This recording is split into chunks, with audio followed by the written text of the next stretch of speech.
State में जिस तरह से खासकर बंगाल की बात करें तो बंगाल में कमल खिला है, इसी तरह से आसाम में फिर से आपकी सरकार, क्या कहेंगे? ये खाली एक चुनाव नहीं था, एक पार्टी की जीत नहीं है। आज बहुत बड़ा इतिहास बना है कि बंगाल में लोग जिस तरह के बंधक बने हुए थे ममता बनर्जी के, वहाँ गुंडागर्दी थी, वहाँ कटमनी थी, वहाँ अपीजमेंट पॉलिसी थी, वहाँ एक ऐसा नैरेटिव था कि घुसपैठियों के दम पे सरकार बनाएंगे। आज राष्ट्रवादी लोग जो बंगाल में थे उनको विश्वास हुआ कि देश के प्रधानमंत्री और गृह मंत्री जो हैं इनके नेतृत्व में बंगाल से इनसे भी छुटकारा मिल सकता है। लोग जागे हैं राष्ट्रवादी, और एक ऐतिहासिक मूवमेंट है। बंगाल में पहली बार भारतीय जनता पार्टी की एक अच्छी थम्पिंग मेजॉरिटी के साथ सरकार बनने जा रही है। बहुत बहुत बधाई है देश के प्रधानमंत्री को, बंगाल के कार्यकर्ताओं को, पूरे देश के लोगों को।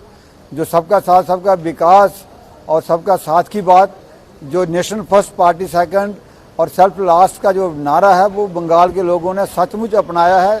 श्यामा प्रसाद मुखर्जी की धरती पे एक बार फिर कमल का फूल जो है वो लहरा रहा है। ये बहुत बड़ी बात है। असम में भी हमने अच्छी 2/3 मेजॉरिटी के साथ जीतने जा रहे हैं, और खासकर पौंडीचेरी में सरकार बन रही है। उसमें तमिलनाडु और केरला में भी भारतीय जनता पार्टी का आधार बहुत बढ़ रहा है। जहां हमारी केरला में एक भी सीट नहीं थी, वहां भी हम सीटें जीतने जा रहे हैं। मैं पूरे देश के लोगों को बधाई देता हूं, और आज भारतीय जनता पार्टी ने एक नया कीर्तिमान स्थापित किया है। जिस तरह से तमिलनाडु की बात करें, वहाँ पे बिना भाजपा के सरकार नहीं बन सकती, क्या तमिलनाडु में भी सरकार बनाने जा रहे हैं क्या?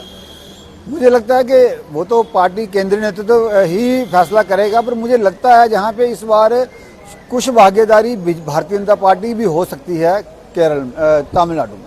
नेशनल कॉन्फ्रेंस की बात करें, वहाँ पे कल जो है एक आपके अध्यक्ष जो है रविंद्र रैना का बयान आया कि नेशनल कॉन्फ्रेंस में कुछ अच्छा नहीं चल रहा। आने वाले समय में क्या अगर ऐसी सरकार बनने की बात आती है तो भाजपा जो है वो जम्मू कश्मीर में सरकार बनाने जा रही है क्या? ये जग जाहिर है, नेशनल कॉन्फ्रेंस के अंदरूनी हालात ठीक नहीं है। उनको आने वाले 2029 का डर दिखा रहा है।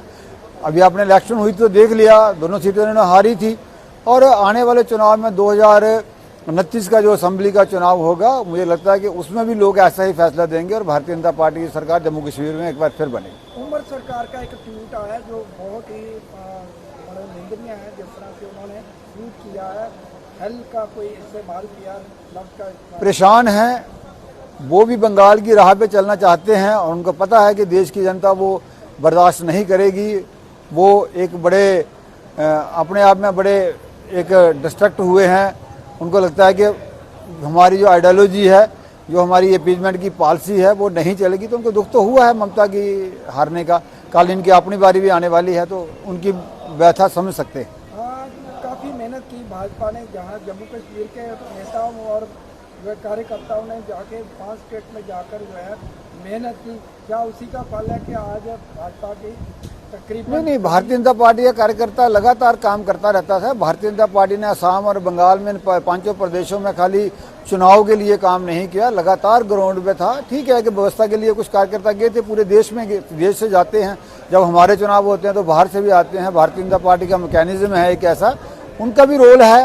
हर अल्टीमेटली बंगाल के लोगों ने, असम के लोगों ने, वो हरियाणा वाले लोग हैं, उन्होंने वोट जो है भारतीय जनता पार्टी के पक्ष में किया है। बहुत बड़ी बात। धन्यवाद।